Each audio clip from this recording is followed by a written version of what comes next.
Viewers আসসালামু আলাইকুম। আপনারা দেখতে পাচ্ছেন আমাদের একটি ছাদের ঢালাই হচ্ছে। ঢালাই শুরু করার আগে কিছু করণীয় বিষয় রয়েছে।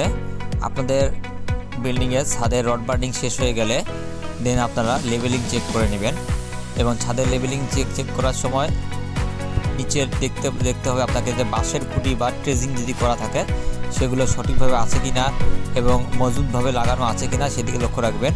2 নম্বর বিষয় হচ্ছে যে ছাদের করার সময় যে আমাদের বিমগুলো হয়, ফ্লোর বিমগুলো, সেই বিমগুলোর চারদিকে আপনারা লক্ষ্য রাখবেন ব্লকিং বা প্যাকিং আছে কিনা বা কোথাও কোনো গ্যাপ আছে কিনা ফাঁকা জায়গা, সেগুলো প্যাকিং দিয়ে পূরণ করবেন।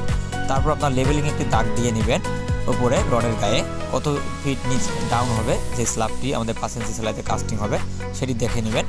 এবং পরবর্তী হলো আপনাদের ইলেকট্রিক লাইনগুলো বা পাইপগুলো বসায় নেবেন সুন্দরভাবে, কোথায় কোন প্ল্যান, কোথায় কোন রুমে কোথায় বসবে, ডাইনিং স্পেস কোথায় আছে সেগুলো লক্ষ্য রাখবেন।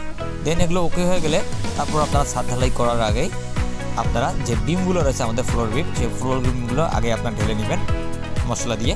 তারপর আপনারা এক কোণা থেকে আপনাদের যে লেভেলিং কাজ এবং পায়ারের কাজ স্টার্ট করবেন।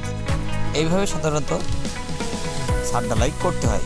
তো এই জিনিসগুলো আপনারা অবশ্যই ছাদ ঢালাই করতে গেলে ফলো করবেন, তাহলে ইনশাআল্লাহ কোনো প্রবলেম হবে না আপনাদের ছাদে। ধন্যবাদ।